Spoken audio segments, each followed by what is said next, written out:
রাজদা, প্রথম প্রশ্ন সেটা হচ্ছে, ঘরের ছেলে তো যদি বলা হয় যে তোমার ব্যারাকপুরটা একটা ঘর, তো ঘরের ছেলে ঘরেই থাকলো আর কি। হ্যাঁ, ঘরের ছেলে ঘরেই থাকলো, সেটাই থাকা উচিত ছিল। ঠিক। কারণ ঘরের ছেলে যথেষ্ট ঘরের জন্য বাড়িতে ধোয়া মোছা, বাড়ির যত্ন নেওয়া, বাড়ির মানুষজনকে দেখভাল করেছে। তো দল ভেবেছে ঘরের ছেলেকে ঘরেই রাখো, এবং তাতে ঘর ঘর বাড়ির লোকেরাও খুব খুশি হয়েছে আর কি। ঠিক, এটা কি প্রত্যাশিত ছিল না প্রত্যাশিত ছিল না? প্রত্যাশিতই ছিল, প্রত্যাশিতই ছিল। আমি জানতাম, আচ্ছা। আমি জানতাম ডে ওয়ান থেকে, মানে কেন মানে আমি জানতাম, অনেক আগে থেকে জানতাম। আচ্ছা। আচ্ছা।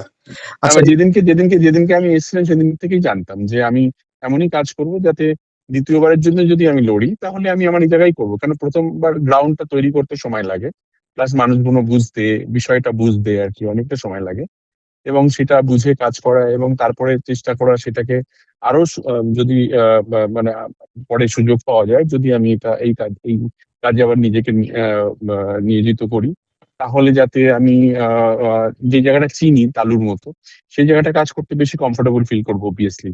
তবে অন্য কোথাও দিলেও যে আমি সেটাকে একসেপ্ট করতাম না তা না। আমার ইয়ে ছিল অবভিয়াসলি, ব্যারাকপুর একটা ঐতিহাসিক শহর, এখানকার মানে তুমি বিধায়ক হওয়ার একটা অ্যাডভান্টেজ আছে, এবং এখানকার মানুষজনও খুব ভালো আর কি। ঠিক। আহ, দুটো দুটো আর অনেক খুব ইন্টারেস্টিং জায়গা এটা, নেচার ওয়াইজ। যে ধরো ব্যারাকপুর পুরোপুরি একটা বাঙালি অধ্যুষিত জায়গা, আবার টিটাগড় যেখানে মিক্স কালচার রয়েছে, যেটাকে মিনি ইন্ডিয়া বলা হয়। যদি তোমাকে এরকম ধরনের চ্যালেঞ্জ না থাকে, মানে চ্যালেঞ্জ আছে বলেই হয়তো আমি অনেকটা শিখতে পেরেছি, বা আমার কাজ করার ইচ্ছে বা আর্টসটা অনেক বেশি আমাকে চ্যালেঞ্জ চ্যালেঞ্জ চ্যালেঞ্জ দিয়েছে। সো আমি সেটাকে এনজয় করেছি আর কি। ঠিক।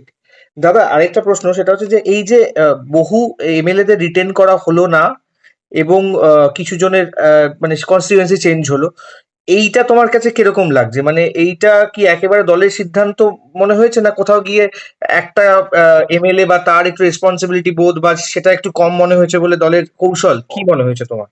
অনেস্টলি শুভঙ্কর, এটা না দল যারা এগুলো ভেবেছে বা দিনের পর দিন এটার উপর কাজ করেছে, তারা বেটার বলতে পারবে। আমি কখন এটা নিয়ে মাথা লাগাইনি বা আমি এটা নিয়ে এত গভীরে ঢুকিনি অনেস্টলি আর কি। ঠিক। দল যেখানে যাকে মনে করেছে সেখানে তাকে দিয়েছে, এবং দল যদি কাউকে সরিয়ে থাকে, দল নিশ্চয়ই ভেবেছে যে তাকে সরানো দরকার আছে।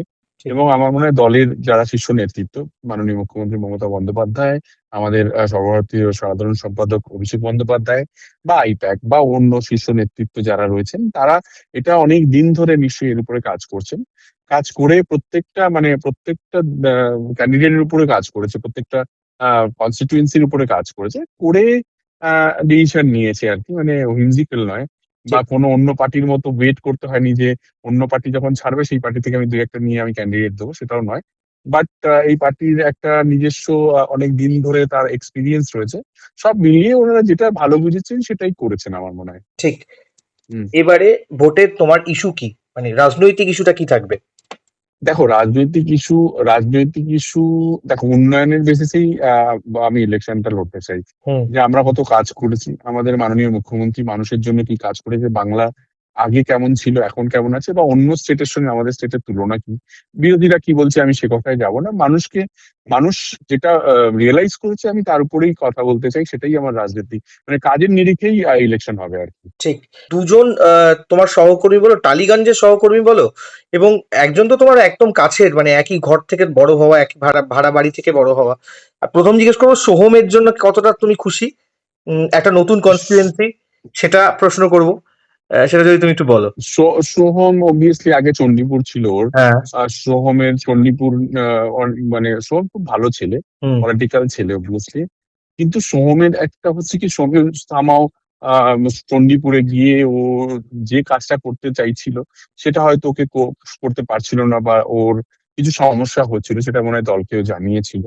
এবং দল জানে যে শুভমের মতন ছেলেকে কাজে লাগানো দরকার, এবং যদি কেউ কাজে লাগাতে চায় বা সেখানকার লোক যদি ওকে কাজের স্পেসটা দেয়, তাহলে হয়তো ও আরো বেশি ভালো কাজ করবে। হুম। সো দল ভেবেছে যে এখানের জায়গা থেকে অন্য আর একটা জায়গায় দিলে সোম আরো বেটার কাজ করার সুযোগ পাবে, বা ও ও ও যেখানে যাবে সেখানকার মানুষজন তাতে আরো বেশি উপকৃত হবে।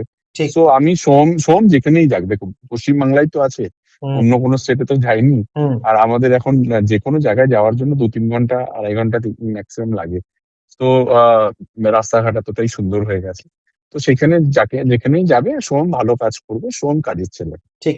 শেষ প্রশ্ন হ্যাঁ। করব, রুদ্রনীল ঘোষ, হুম। হাওড়া শিবপুর, ওর ওর জন্ম যেখানে সেখানেই সিট পেলো, এবং হুম। তোমরা পারিবারিক, মানে আমি রাজনৈতিক ব্যতীত রেখে বলছি, পারিবারিক সম্পর্ক তোমাদের বহুদিনের, মানে হুম। জেঠিমার হুম। সঙ্গে রুদ্রনীলের সম্পর্কে ভিডিও থেকে শুরু করে, বা তোমার হুম। মুখেও ওর ওর কথা অনেকবার বেরিয়েছে, এবং হুম। রুদ্রনীলের সেম গোজ ভাইস ভার্সা।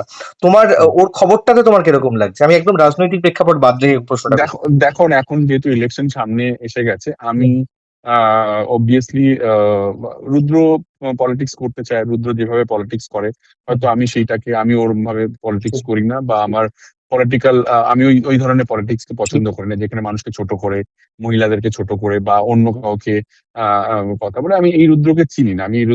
আমি যে রুদ্রকে চিনি, বা যে রুদ্রকে দেখে বড় হয়েছি, যে রুদ্র আমার প্রাণের, সেই রুদ্র এই রুদ্র নয়। এই রুদ্র একটা অন্য রুদ্র, কারণ বিজেপিতে গেছে। বিজেপির যে কালচার, বিজেপির যেভাবে মানুষ কথা বলে, বিজেপিতে যেভাবে মানুষ নিজের এক্সপ্রেশন ব্যক্ত করে, ও সেভাবেই কথা বলতে শিখে গেছে। অ্যাকচুয়ালি আমি রাজনৈতিক রুদ্রনীলকে আর পার্সোনাল, আমি ব্যক্তিগতভাবে রুদ্রনীলকে গুলিয়ে যাচ্ছি আমার। বাট ঠিক। ও যেখানেই দাঁড়াক, অবভিয়াসলি ভালো হোক ওর। ও পলিটিক্সটা মন দিয়ে করার চেষ্টা করে, ওর দলটাও মন দিয়ে করার চেষ্টা করে। বাট ব্যাস ভালো হোক, ব্যাস। আর দেখো, আমি আর বন্ধু হিসেবে বলছি না, যে কোনো যারা যারা দাঁড়িয়েছে, যে দলেরই হয়ে দাঁড়িয়েছে, হুম, আমার হুম, সবাইকেই অভিনন্দন ঠিক, রইলো আর কি। ঠিক, ঠিক। তোমাকে অনেক শুভেচ্ছা। থ্যাংক ইউ রাজদা, দা হুম। ওয়ালের সঙ্গে কথা বলার জন্য।